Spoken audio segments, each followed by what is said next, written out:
You're listening to Bigger Than Belief, real stories about real faith with real people whose belief is unbelievable. I'm your host, Adam Duxter. Thanks for joining us on Bigger Than Belief. Today is Thursday, January 15th, and I think it's appropriate to start this episode by addressing that these last couple of weeks have been very heavy for very many people. And regardless of where this recording finds you today, my hope is that this episode can give you a little bit of hope in maybe a moment that's really difficult, or just encourage you in a way that maybe just takes your mind off of things for a moment, or just reminds you of the good in the world. I think today's episode is so significant because we're looking at a situation where it seems like all is lost or everything is hopeless. And that's where it starts, and where it ends is a place where there is hope and there is excitement for the future. And the story of the man that you're about to meet is one that is really unique. It's not one you hear all the time.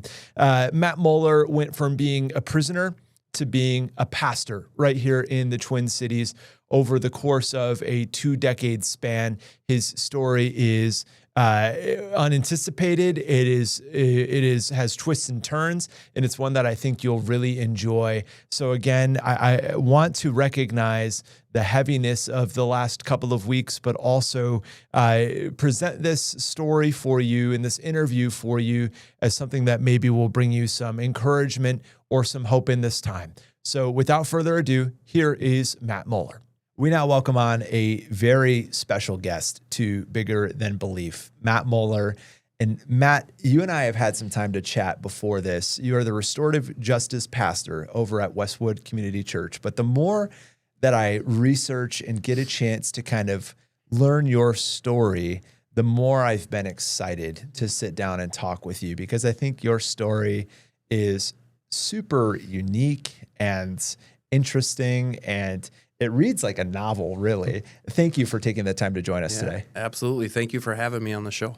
So I'm curious, you're a Minnesota native, right? Yeah. Tell us a little bit about growing up. Where did you grow up? What was life like for you growing up? Yeah, I'm from central Minnesota, born and raised here in Minnesota. Grew up in a small town called Clearwater, Minnesota, about 20 minutes south of St. Cloud. So grew up on a farm, on my grandparents' farm. My family actually lived in the basement of my grandparents' farmhouse. So we lived there until I was about 12 years old, and then moved not far down the road, lived kind of out in the country, rural, went to school in St. Cloud, Minnesota. And growing up, I guess I was really I was an active kid, when I was young, but I was really taken to sports, really loved playing sports, baseball, football, basketball. Even though we're in Minnesota, not a big hockey fan, not a big hockey family. At 6'3", I'm the shortest guy in my family, so we were a basketball family. But so I just really grew up playing a lot of sports, loving it, and really just at a young age kind of finding my identity in playing sports. That's what I was reading, and then there was an injury at some point. How old were you, and kind of how did that shift your life? Yeah, I was in 9th grade and playing football. Which wasn't my primary sport. I mean, I really loved baseball the most, what I played. But I was playing football, and, just at practice, my knee didn't feel right one day, and I kind of walked it off and kept playing through it. Kind of weeks went past, and I would continue to have this pain in my knee, and it turned out that the ligaments in my knee were, tearing every time, and until eventually the whole I just tore a ligament so bad that I had to go into the hospital. My knee locked up, had to go in, had surgery on it. And it was, during that rehab process that I couldn't play sports. They didn't want me playing any sports, contact sports, for a year. I had to be on crutches for 6 months. And like I had said, I had found my identity there as an athlete, and I lost that. And, during that kind of process, what I found was an identity in doing drugs, because the prescription pain medication that I was prescribed for the pain that I was getting from my knee was my introduction into doing drugs. Nothing before that. No, I hadn't done drugs or anything like before that. No, that was like the first. I remember I literally, because I was riding like a bigger school bus that was packed, so I was on crutches and the whole thing. So they like moved me to a smaller school bus. And this was the bus for like kids who also got kicked off the bus. And I remember crutching onto this smaller bus. And one of the kids that actually said like, "Oh, what are you getting for pain for your knee?" And I'm like, "I'm getting these pills." He's like, "You should bring them on the bus the next day." And he crushed one and snorted it right in front of me. And that was the first time like I had been exposed to like getting high that I did that. So, so that kind of just started this spiral of like not playing sports, kind of moving away from those friends. And then within like a year, so by the time I hit 10th grade, really was like a full-blown addict at that point, like whether it was pills or smoking marijuana or, just going to parties, doing those, that became my new identity. That became my new group of friends. That's really what I was all about at that point. And that was early 2000s for our listeners. That's kind of around that time frame. Mm-hmm. Tell me about the year 2003, because now you're a little bit older. You're getting closer to graduation. You're an upperclassman, if you will. And something happens. What was that story? Yeah. So the summer of 10th grade going into 11th grade, really, I had to do summer school because I was like almost failing out of like all my classes in 10th grade because I was skipping so much school. So going into 11th grade, I had kind of gained this reputation of being someone who was partying a lot, and like that was my thing, and ended up making fast friends with someone I went to school with who moved from Florida. He came up to St. Cloud, new kid in school, and he was into a lot of the same things I was, which was drinking and partying, and he and I became friends really fast. And because at some point in 11th grade, that, we were riding in my car, and I remember he turned to me and he said, "Life would be a lot easier if my dad was dead." And I kind of didn't think like too much of it. And that was just kind of the first comment that was made. And then he had asked me soon after that, like, "Hey, could you get me a gun? Because really, life would be a lot easier if my dad was dead." And I had built this persona as kind of being this like really like this tough guy, this guy who could get anything anybody needed, who could do anything for anyone. I was kind of like, the bad guy kid, right? Like that was my persona I had built in high school. That, and I'm like, "Yeah, I can get you a gun." And I said that not really thinking it would go anywhere other than that. But he continued to ask me, like, "Can you get me a gun? Can you get me a gun?" And so finally I did. I gave him a gun and went with him, and he used that gun to kill his dad in January of 2023. What do you remember about that time, specifically like that night? Yeah. Yeah. So, I mean, he had called me earlier in the night and just said like, "Hey, can you bring that gun to my house?" So I brought it. Gave it to him, and there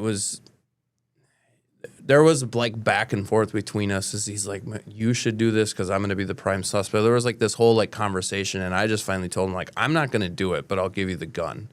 And he said, "Okay, I'll do it, but you just afterwards just drive me and help me like get rid of some of this stuff." So so he used the gun, he shot his dad with it, and I helped him destroy evidence afterwards and kind of like fake the scene to make it look like it was a robbery. And we were 17 at the time when that happened. When you think back to that night now, what do you remember feeling inside?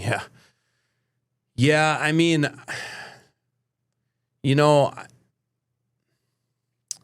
I remember thinking like one of the things was like justification almost at that time of like, well, I'm not the one pulling the trigger, but like I still knew that like I understood that like this is gone completely off the rails. Like this isn't right, but there was also like a self-preservation mode of like, well, we have to cover this up. We have to do this. We have to like hide. We have to lie. We have to, do all of those things. And that's really what was going through my head. It didn't take long after that for I mean, police are involved. No. I mean, how soon after were you essentially in custody? Yeah, it was immediate. I mean, it was like the next day. So, we had talked, there were some other like students who kind of knew about what was going on, and like, he had asked some other people for some guns too and stuff. So it was kind of going around the school. So when the cops started like investigating what had happened, it was pretty quickly that my name surfaced as being part of it. And I was arrested like the next day and questioned. And, immediately upon questioning, I lied. No, I didn't know anything about it. I didn't have anything to do with it and stuff like that. But like I said, it did not take long for kind of the truth for these things to come out. So. What is that moment like when you're a 17-year-old and you're in police custody and they're telling you about your charges and you're thinking, oh my goodness, I'm going to spend the next good portion of my life in prison? Yeah, well, and it didn't really happen like that because I understood kind of what was going on, but my 17-year-old brain didn't understand really what was happening. Like, I was questioned by the police, and eventually they broke me down to the point. They're like, look, we know all this stuff. They started saying things. So then I had like confessed. I'm like, okay, here's what I did, and here's kind of my role in it and all this stuff. And at the end of all that, after the end of talking to the investigators and everything, I remember asking them, be like, so are my parents coming to pick me up? Like, I'm going to home now? And they're like, no, like, you're in jail. Like, you're going to jail. And I'm like, no, I understand that. But like, when am I getting picked up? They're like, you are under arrest. You're in jail. And then I was put into an orange jumpsuit and the whole thing. And then that's when it really like became real, when I was like served papers and like put into a holding tank and like held in the actual jail. What is that moment like when it all hits? Yeah, I think it took like, it was like a process of like really understanding what was going on. But like to really, when it hits, is like, regret doesn't like fit it. It's like deeper than that. It's just like this deep understanding of like, oh man, I really messed up. Like, I really messed stuff up. Like, I can't go back and change that. And like, part of it, like the surface level is like, I'm in trouble now, so it's messed up. But then also you start to realize that like people were hurt in this, and like the community was hurt. Like, there was just like hurt involved in this, and I helped cause that. And like, those things start to hit you at that time too. What's unique about your story to me is you're 17 years old. You go to prison, you go to adult prison, mm-hmm. and it's almost right away you have people coming to you and saying, there's an opportunity here to find faith. Yeah. Yeah, I mean, one of the most kind of influential things to happen actually was in the first week of jail. I was in the jail in Stearns County, and I remember... I specifically remember I was out just kind of watching the TV in the pod or whatever, and all these guys started coming out of their rooms and lining up at the doors. And I said, hey, where are you guys going? And they said, we're going to church. Do you want to come with? And I said, no, I'm good. I don't want to go to that. And they said, well, if you go down there, they give you a free donut. And I'm like, all right, I guess I'll go check it out. And I went down there just to get a free donut. And I had grown up. Like we were a family that had a nominal faith. Like, I went to youth group and stuff, but I didn't have like an understanding of my faith. Like, I had heard the name of Jesus before I understood what church was, but I didn't really have an understanding of faith. And when I went down to that jail service, the volunteer started preaching on like love and forgiveness and like peace, and like all the things that at that point really, like, I really, really needed that. And when he said, who wants to give their heart to the Lord, I didn't even know what that meant, but I raised my hand and I said, I do, and was led through a prayer. And it was a life-changing moment because I started reading the Bible at that point and really started to like understand who God was, who Jesus was, what that meant for me. But I still had like years of inner work that had to be done before I was like truly like a committed Christ follower. But it was started there in the county jail at that time. I mean, you talk about the words love and forgiveness. Obviously now enough time has passed. When you think back to yourself at that point in time, what were you missing in your life? I mean, what was empty there. Yeah. Yeah, what I was missing was truly the identity of who I really was and like where my worth and where my identity came from. Because when I was younger, it was all about playing sports and what other people thought of me and like being part of a team and that's where I gained my identity and self-worth. And then when I lost that, I just put that into being someone who did drugs and sold drugs and threw parties and like had friends through that. So like I gained all my identity and self-worth through that.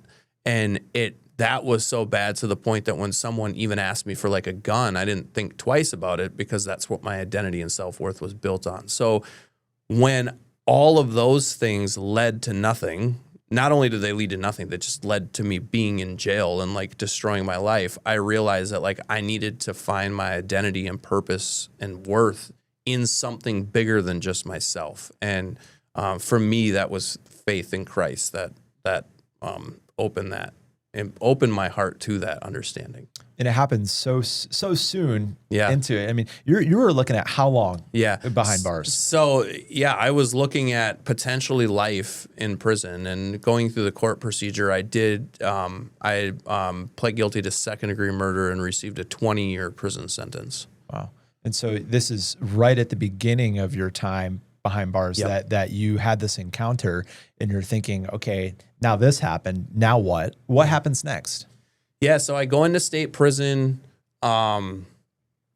when I had just turned 18 when I went into state prison. So I was 17 when I got arrested, and court took about 9-10 months, and turned 18 in that. So I go into state prison, housed with adults, and like I said, I had given my heart to the Lord, but like I still had a lot of just like anger and shame and regret that was like deep in my heart. And I think for like the first 8 or 9 years of my sentence, I just kind of sat with that. Like I had a faith in Christ, but I also had all this baggage that I was not letting go. And I got into Stillwater prison, which is like closed custody level 4 prison. A lot of people like doing way more time than I did. I got around this group of guys they had been in prison longer than I had been in prison, and they were getting out after I was getting out or not getting out at all. And I realized that these guys had like smiles on their faces. They had actual like joy. They had like purpose. They had like a peace about them. And I just wanted to know why, because I was miserable.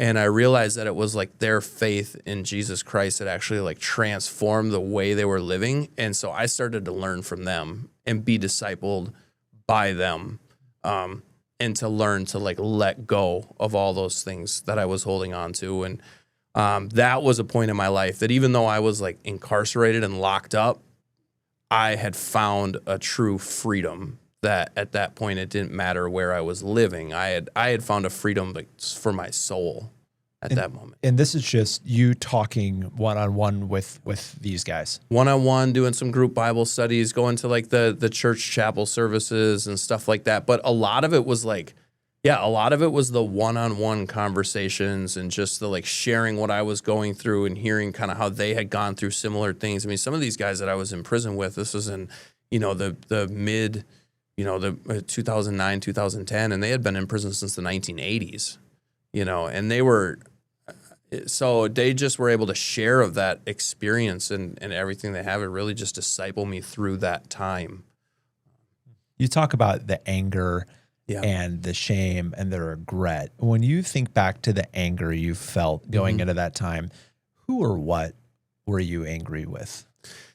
Yeah, I mean, I think that like part of it was like I was still stuck in like kind of a blame game and woe is me, kind of like I was angry at the system, like, 17-year-old kid, like how could I get this much time in prison? So I was like angry at the system. I was angry at myself, angry at like just kind of like all these things that I couldn't like put a finger on necessarily, but I was really just like, and like I didn't see it as that. Actually, the anger was pointed out to me by another guy that I was incarcerated with, that because I never saw it. I was always like, I felt like I was a pretty good mood guy, and he's like, hey, you're angry all the time. And I'm like, what are you talking about? It was like a passive anger, but he helped me like break down these some of these things I had in my heart, that was really through the process. And at that time was introduced to this idea of restorative justice, which restorative justice is understanding, whereas criminal justice stands and says what law is broken, who broke it, how do we punish them. Restorative justice says who was hurt, what needs to be done to make that hurt okay, or like right, and whose obligation is it to do that. And so I started to understand things about like the harm I caused, my obligation to make that harm right, like understanding that the web of relationships we have with all people exists. And if you have problems on one part of your web, you got problems on the whole web, right? So when I started to realize and understand that, it helped me like get over this anger I had, and really this like guilt and fear, like all those things. I started understanding like these relational things that existed, and the harm that I had caused, and I started to make conscious steps to like make that harm right. I can only imagine you're experiencing this emotional and life change and heart change on the inside, but there's still countless people who are not in prison with you. And the last time they saw you was 2003. Yeah. How do you mend those relationships or bridge those relationships? Could it happen in real time when you were still in prison? Yeah. I mean, so like for me, I'll say like one of the ways God has blessed me is with the great people, kind of who have been in my corner the whole time. My mom and dad came to visit me at every single prison I was ever at. Like they stuck by my side. But there was mending. So like during prison visits, like just talking to them and mending those relationships. And I had the most meaningful conversations I ever had with my parents in my entire life, all while I was incarcerated, because we were sat down in a visiting room face to face and just like 1 hour to just talk. And I think that like the relationships that I held before I went to prison, the relationships that I held is most important were these friends I had in high school, these people I tried to impress, all these people I tried to like say, these were like the most important relationships to me. None of them came to visit me. None of them wrote me letters. None of them talked to me on the phone. It was like, I started to it was the great separator of like who was actually most important. And so I was able to just build those relationships and taking responsibility and taking accountability for what I had done, like, was part of that. One of the people that visited you, I was reading your story, a family friend. Yeah. Right? You want to talk about him? Yeah, absolutely. His name's Bill. So crazy story is that, my grandmother and Bill had this like working relationship that it was like through work. I don't exactly remember how it worked. My grandma had like some position within the government. Bill would call and it was like zoning things for his business, right? Like just like real kind of transactional stuff like that. And it was Bill called and was put through to my grandma for like a business thing. And it happened to be the day he called was the day that I was sentenced to prison. And Bill was talking to my grandma and just kind of stopped and said, "Hey, you don't sound like your normal self." And my grandma just said, "Oh, if you look at the front page of the paper today," and it was my grandson just got sentenced to 20 years in prison. And Bill just said, "Would it be okay if I sent him a Bible?" And my grandma gave him my address. He sent me a Bible. I sent him a thank you card. This is right when I got into St. Cloud in like November of 2003. And I sent him a thank you card. And then he said, "Can I come visit you with your grandparents sometime?" And so Bill came to visit with my grandparents. And he is another person that came to visit me every single prison that I was at. And just an incredible man of God, believer in Jesus, strong faith. And he discipled me along the way too, but not in like a overly, like he didn't make me memorize Bible verses or anything like that. He just talked to me about life. And when topics of faith came up, he spoke into that. And he just always encouraged, he always prayed with me. He always like would call out kind of the best things he would see in me. And, it was just, it was really refreshing that having him come in to visit, talking to him on the phone. He sent me letters and all that during my time. This is someone who prior to that point, you had never met this guy. Never met him. It's not like he was a mentor growing up for you. He wasn't even really like, he outside of just like the working stuff, he didn't even really know my grandma or my family at all. He just happened to call on the day that I was sentenced to prison. So. Do you ever ask him at any point, like, why are you doing this for me? No, but I think he made it pretty evident that it was, I mean, it just is like he always shared his love of Christ, just that he, I don't think I ever asked him like, hey, why are you doing this? It was very evident that it was the love of God that he was doing the things that he was doing. And, just in the subtle way, in the humble way that he carried himself, but it just was very evident that that's why. Wow. You said 2003, you have this encounter all the way to 2009. You're in Stillwater. You start kind of getting closer to some of the guys in there, really kind of growing in your faith. Is we're following the timeline, kind of what happens next? Yeah. So what happens next is, in Minnesota prisons, there's levels of security that you kind of work through as you do your time in prison. And anybody who has more than 10 years in prison has to stay in like a level 4 closed custody prison. Well, I had dropped under that 10-year mark remaining on my sentence. So I had come up to be reclassified to be medium custody. And I was transferred out of Stillwater prison to Moose Lake prison.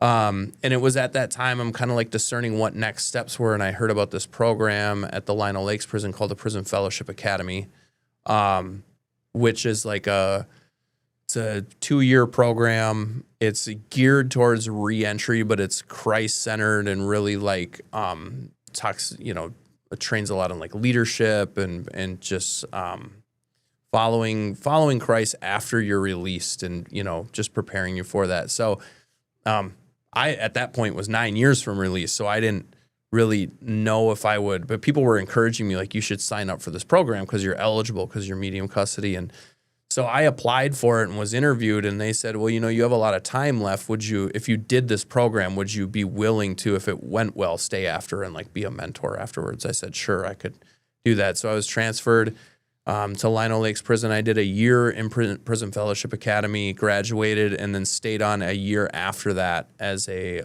graduate mentor to people who were in the program. These relationships you're making during that time, I mean, how strong were they? Yeah, it was.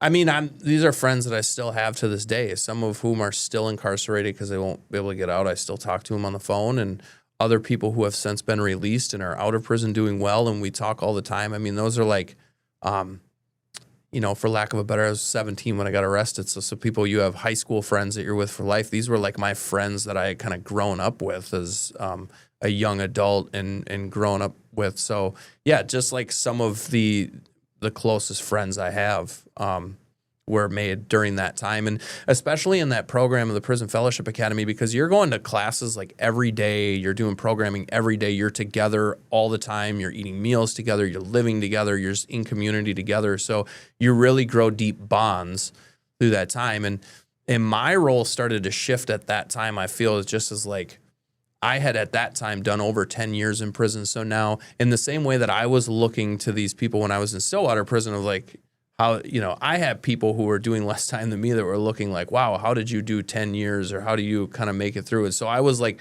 mentoring people in the same way that I was mentored before, so it was, it just was, it was a really, really good time of like, of growth and being able to pour into people. And they're looking at you the same way you were looking at maybe those guys in Stillwater at that point in time. Yeah, absolutely. Absolutely. I think people have an idea of someone who is in prison or in jail.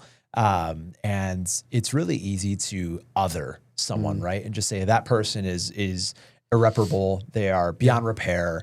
The phrase, the worst of the worst, when we talk about people, but then when you get to meet people and hear their story and understand their heart, what were you learning about people at that time?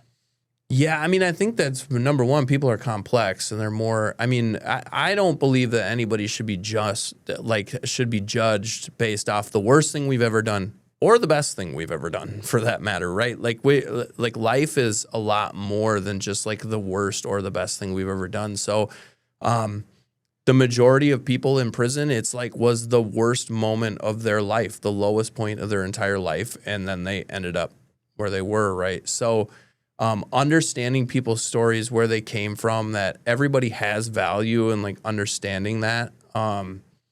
And it's tough because that narrative, like you had talked about, kind of the worst of the worst and all those things.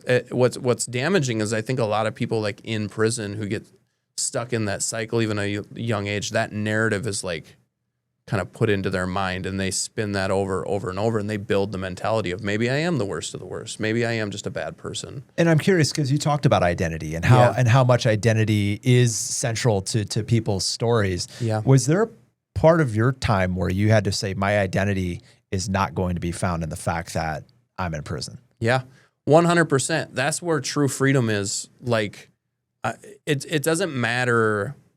You know, I came to this understanding while I was in prison that like our physical location has very little to do with our actual like level of freedom, right? So whether we're like in a prison, literally locked behind a wall, or whether we're in the free world, not locked behind anything, freedom is a mindset in that. And there were some people who have never ever spent a single day of their life incarcerated, but in their mind, they're just as locked up as anyone else because they don't have freedom because it's those same chains that were on me of like anger, shame, all of those things, right? So I think the same thing with like, you know, people incarcerated. Like I came to that understanding that like my identity is not in the things I do. It's not in what people say about me or what people think about me. My identity is in the fact that I am a child of God, that I am redeemed and saved and loved and all of that. Like that's where my identity is. And like nothing can take that away or shake that. Like that is a firm foundation.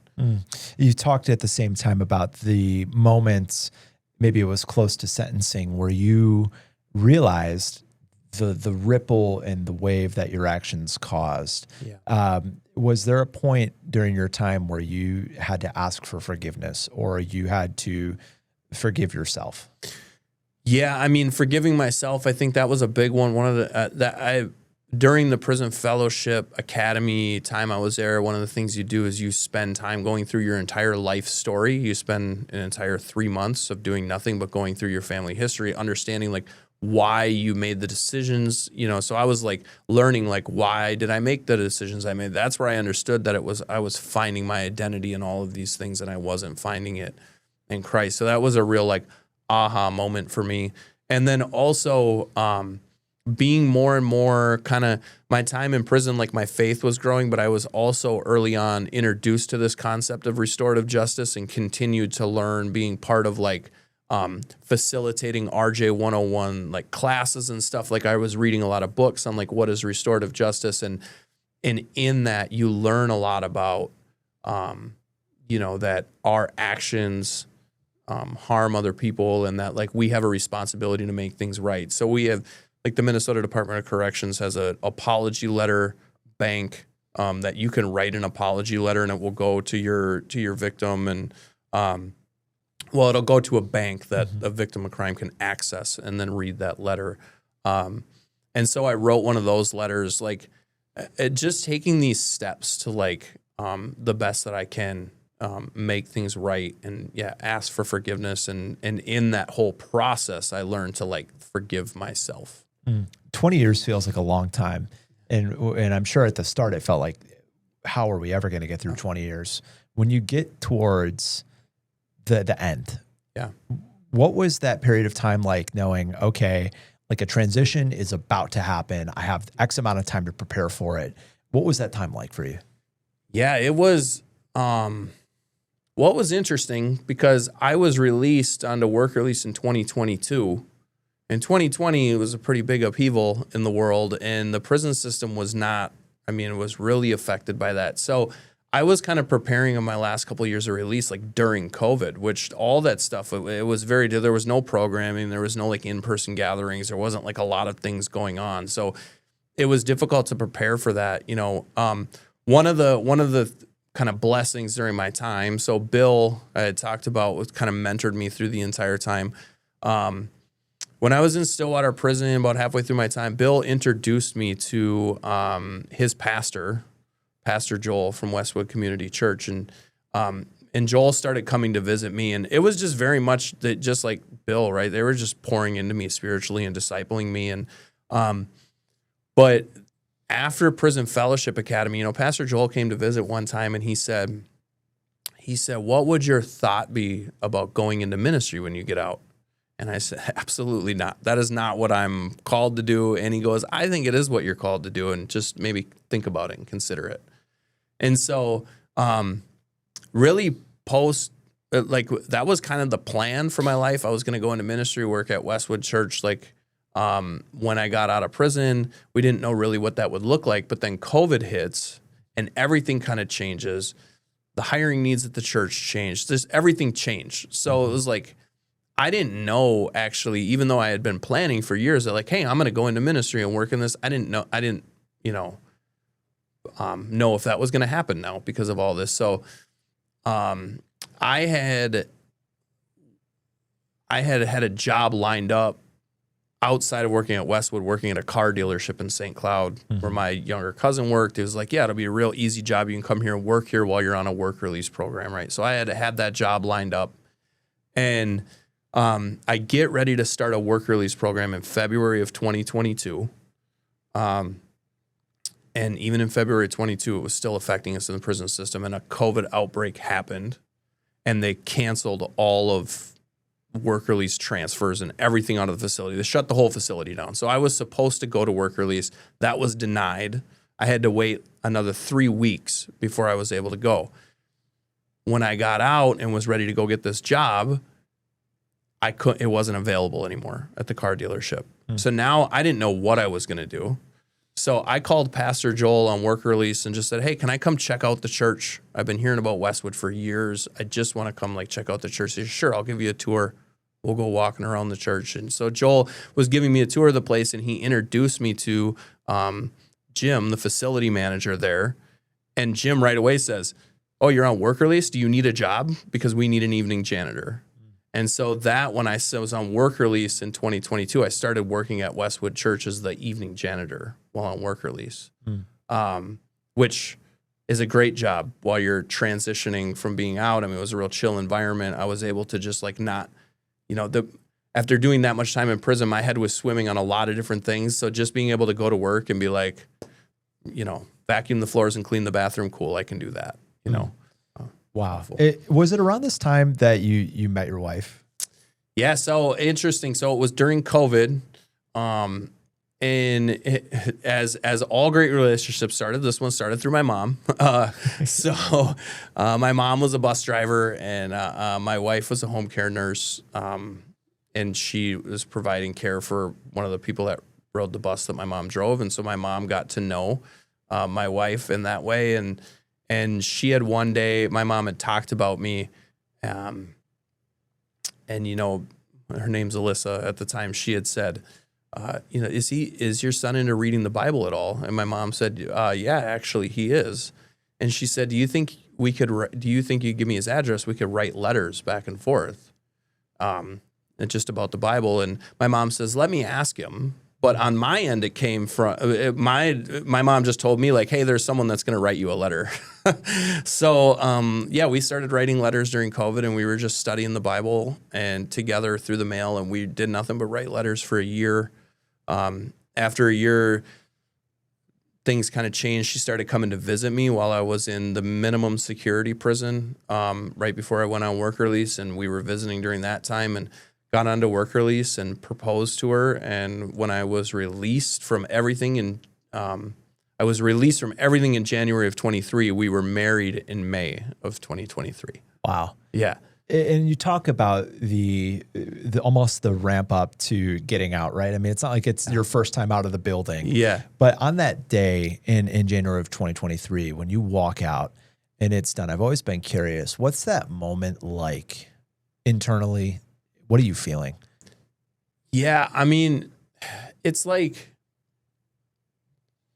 hard to explain. I think the easiest way that I can explain it is that during that time, I finally felt right in that my physical state was matching what my spiritual state had been. I had this freedom already, but now I was physically free to go places and do things and, eat when I wanted to and do the things that I, all these kind of little freedoms that we take advantage of. So it was really overwhelming. It was a process of months and months before it started to feel like actually normal. A good friend of mine actually said, it feels weird getting out. And he goes, no. He goes, this is normal. What you've been doing for the last 20 years, that was what was weird. And start thinking of this as normal. And I started to be like, yeah, I just had to start to think of these things as normal. And now to the point where being released now for a few years, I don't really like think about it as much, but yeah, it is a process of really kind of like normalizing and acclimating and back to life, normal life. And so you have this job working facilities. Yep. You have a fiance. Yep. You get married. How did you get to this role currently, this restorative justice pastor? Yeah.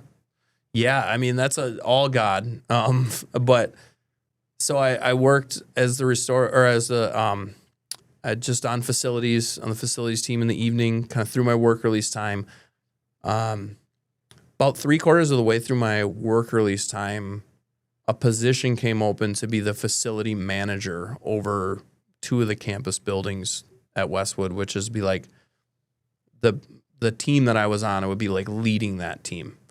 And so I was promoted to that, to facility manager, like while I was still on work release. And then when I was released, I was doing that job. And that's, Jim had kind of talked to me at that time along with one of the other pastors at Westwood. And it's just like, hey, you're good at what you're doing, but we feel like your gifts and your story and this could be used to helping people who are incarcerated and coming out of incarceration. So what would that look like if you were to have that job? And I kind of explained, like, this is the things that I would like to do and kind of laid out some stuff. And they said, cool, how about you do that for your job now? So what do you do? What does a typical workday look like for you? Yeah. And so a typical workday for me, I would say that like the main things that we do, I'll say this. We have a once a month gathering of formerly incarcerated men. It's our reentry breakfast. We have at our campus in Bloomington.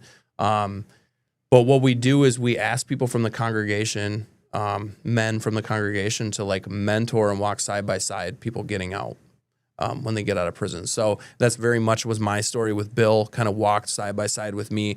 He introduced me to people in the church, and I found a home at the church. So we kind of try to replicate that through our breakfast and through an organization that Westwood partners with that does one-to-one mentoring called Mission 2911. They pair up people coming out of incarceration with one-to-one mentors. So the third Saturday of every month in Bloomington, we host a reentry breakfast where it's just a bunch of returning citizens getting together, eating breakfast with people from the church. We have small group time. We just discuss what's going on.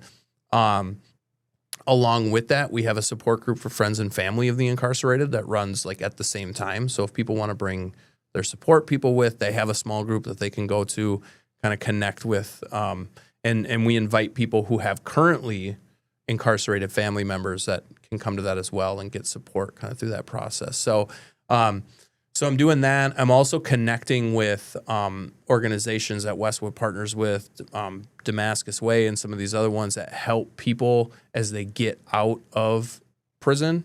I will be connected with people sometimes one-to-one to help them, not to give them a job. We don't give a hand out, we give a hand up. So I'm not going to give just be like, hey, here's your job interview time. But we have a list of fair chance employers that hire people with criminal backgrounds. We're working on establishing a list of renters who will rent to people with criminal backgrounds.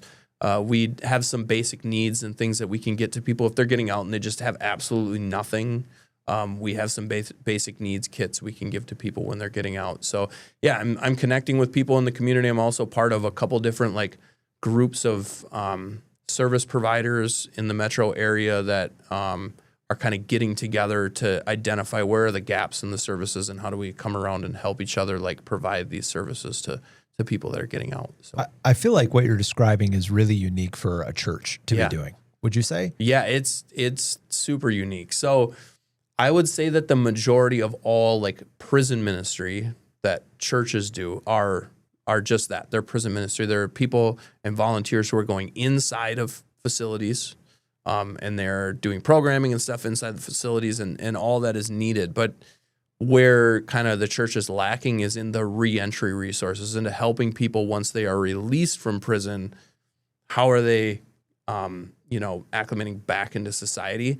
So for me, it kind of came, I'm not allowed, because I'm on parole right now. I have restrictions. I can't just go back and like preach in the facilities.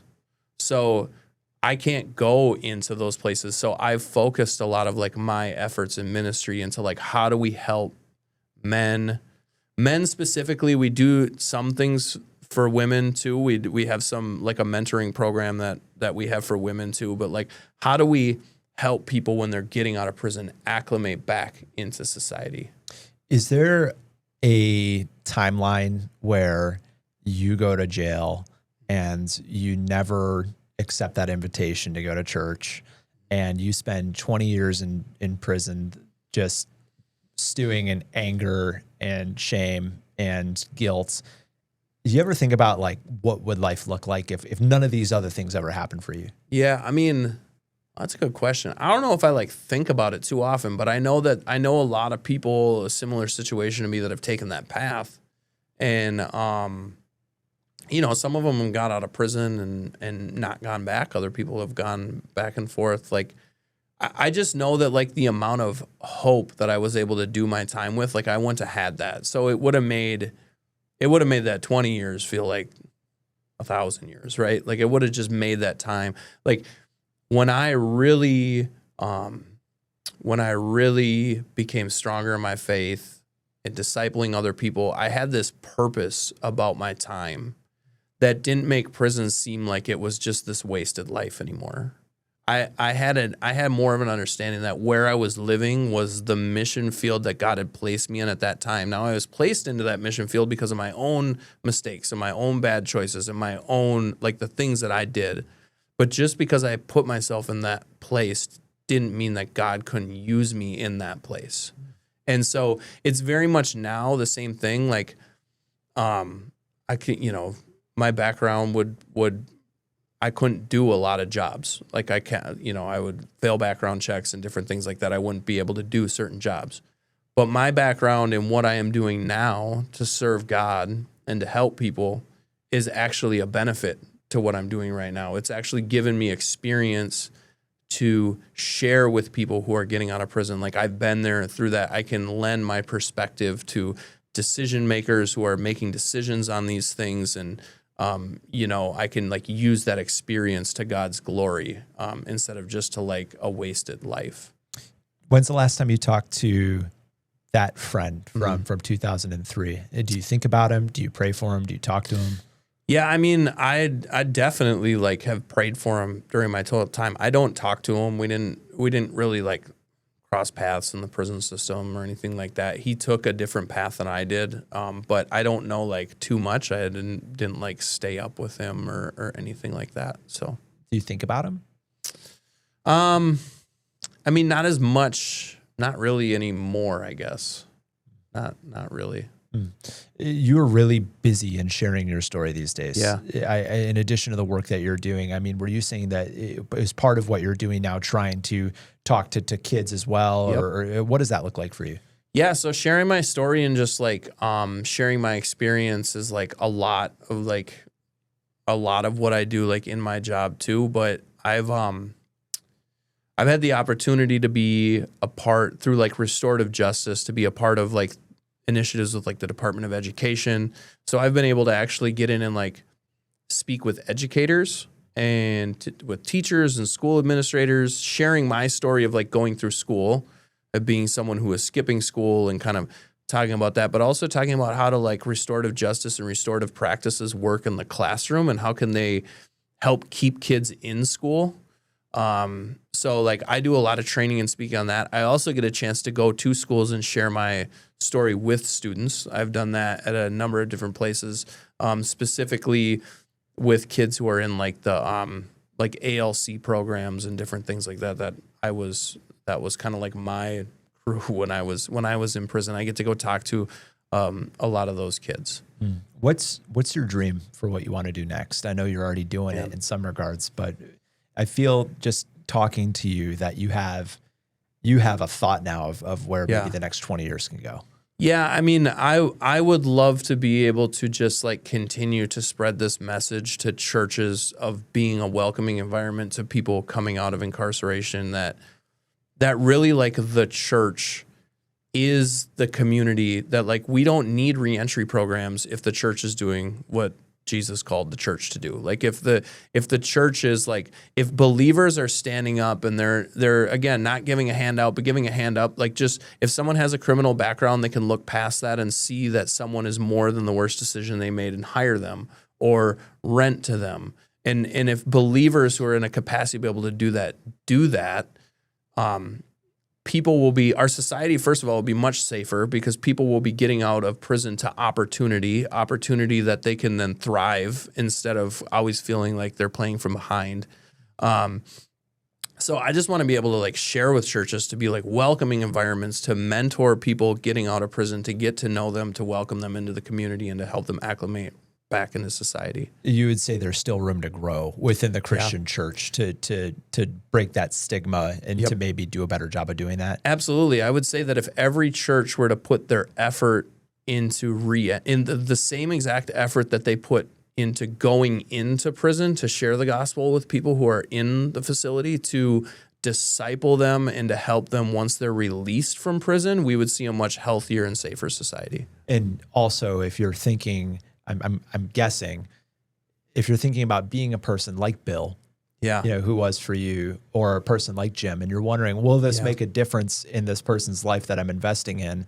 I guess your message to people is that, yes, it did make a difference for you. Yeah. And I would say like, that's like, just start with the one. Like if you're an individual and you listen to this, you're thinking like, what can I do? It's like, just find the one person that you can connect with, like Bill did, right? Like that's just how he went about that. He found the one person that he could pour into. And like Bill has poured into many people through his life, but he came to visit me in prison. And that's very scriptural that Jesus talks about that very thing, right? Going to visit those who are in prison. So I would say that like, if someone has their heart stirring to be like, how could I help people who are incarcerated, or I would just find a way to mentor. Again, Mission 2911 is an organization that pairs up one-to-one mentors for men coming out of incarceration. Him for Her Ministries is an organization that helps out women who are coming out of prison. There's organizations out there doing the great work, and people can be involved. If people were to take one thing away from hearing from you, what would you want it to be? That freedom has nothing to do with where you find yourself physically. That freedom is a spiritual understanding that that our identity is not found in what we do, not found in what people think of us, not found in what we have, that our identity isn't found in those things, that our identity is set as the beloved of God, and that we can receive forgiveness if we accept it from Him, and that in doing that will help us to walk in true freedom. And then if people want to get connected with you, is there a way to do that? Absolutely. They can, so Westwood Community Church in Excelsior, Minnesota, they can email me at matt.moeller@westwoodcc.org. If they have any questions or want to connect with me, I'd be more than willing to talk to them. Matt, I am so grateful for you taking time out of your day to come share your story. I really do think it is going to resonate with the people that hear it.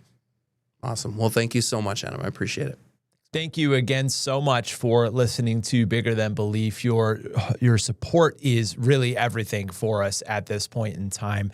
I want to let you know that we have had kind of a wonky schedule over the course of the last month or so, with a break for holidays and then obviously the breaking news over the course of the last week or so here in the Twin Cities region.